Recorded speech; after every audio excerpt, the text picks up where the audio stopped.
السلام علیکم دوستانو، تاسو ته بیا په یو نوې ویډیو کې ښه راغلاست وایم.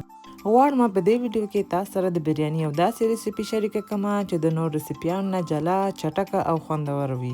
په دې ریسیپي کې زه تاسو ته درښایم چې څنګه کولی شئ په کم وخت کې د چرګ د سینې غوښې نه یوه خوندوره بریاني جوړه کړئ. د دې ریسیپي دپاره به اول 3 پیالې سیله وریجې چې عموما افغانانو دکانونو کې پیدا کیږي په یو کاسه کې واچوئ. پاکې به یې ومینځئ او کم از کم 1 ساعت دپاره یې خیشتې پرېږدئ. وریجې چې څومره ډېر وخت دپاره خیشتې کړئ او پرېږدئ نو وریجې مو هماغومره ښې راځي. ولې که عجله لرئ او زر غواړئ چې وریجې مو پخې شي نو بریاني دپاره همدا 1 ساعت هم کفایت کوي. ورپسې به تقریبا 600 ګرامه د چرګ د سینې غوښه واخلئ او لکه څنګه چې ویډیو کې ګورئ هماغسې 4 کنجه او وړه وړه میده کړئ.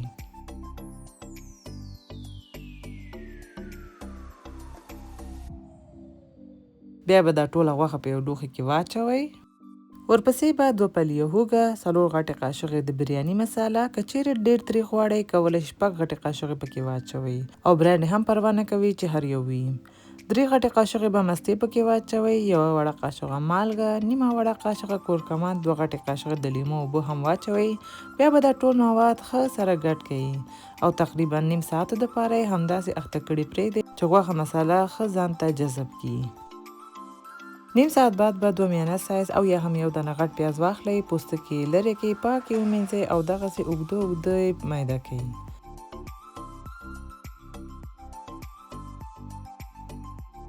بیا په یو کړاهي او یا هم دیګ په منقل کېږدئ، نیمه پیاله غوړي به پکې واچوئ او پرېږدئ چې غوړي ګرم شي. بیا به پیاز پکې واچوئ او تر هغه به یې سره کړئ چې خپل رنګ بدل کړي یا ګولډن براون شي.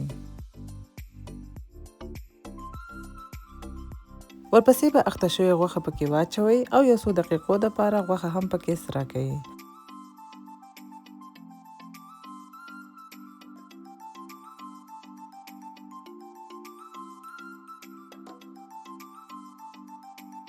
تر هغې به 1 دانه غټ رومي واخلئ او دغسې 4 ټوټه کړئ. داسې به بیا رومي ډېر زر اوبه شي. غوښه مو چې لږه سره کړله بیا به دا رومیان هم پکې واچوئ او همداسې به د کړاهي سر بند کړئ او پرېږدئ چې رومیان نرم شي. تقریبا 15 دقیقو دپاره د کړاهي سر همداسې بند پرېږدئ نو رومیان به مو ښه صحیح نرم شي. 15 دقیقې بعد به د کړاهي سر خلاص کړئ او د رومیانو پوستکي به دغسې ترې لرې کړئ او بیا به دا رومیان ښه پکې اوبه کړئ.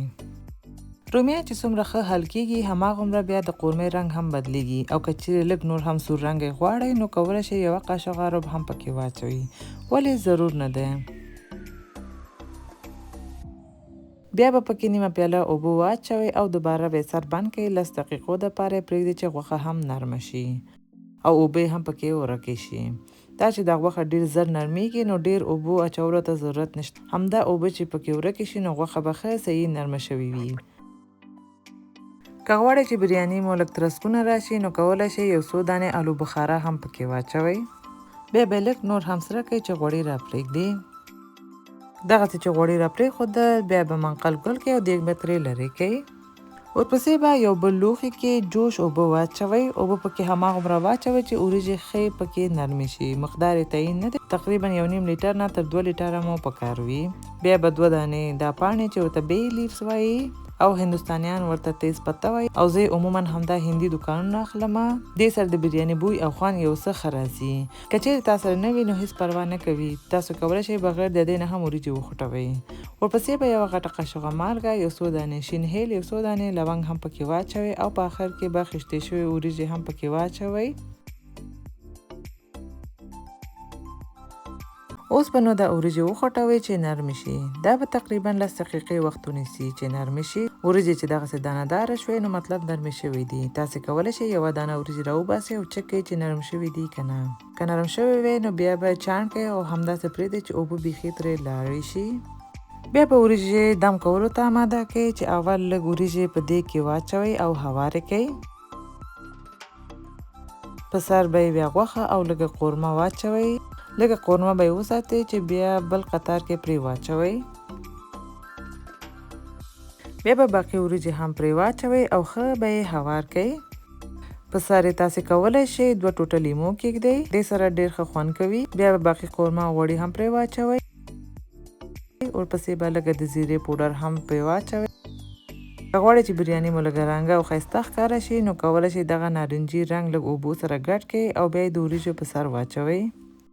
لږ به تازه دانیا هم میده کړئ او په سر یې وشیندئ او د خپلې خوښې په اندازه شین مرچک هم کولی شئ پرې کېږدئ. په آخر کې به بیا په سر 2 دانې کاغذونه کېږدئ، بیا به د دیګ سر بند کړئ او 15 دقیقو دپاره په کم اور په دم کېږدئ.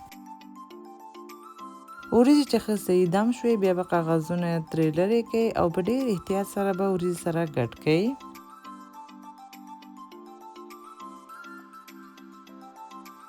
وریجې مو چې ښې صحیح سره ګډ کړلې بیا به د خپلې خوښې یو غوري کې وباسئ او نوشجانې کړئ. دوستانو هیله ده چې د نن ورځ ریسیپي مو هم خوښ شوې وي. که چیرې غواړئ داسې نورې خوندورې ریسیپیګانې تاسو سره شریکې کړم نو زما چینل سبسکرایب کړئ او دا ویډیو لایک هم کړئ.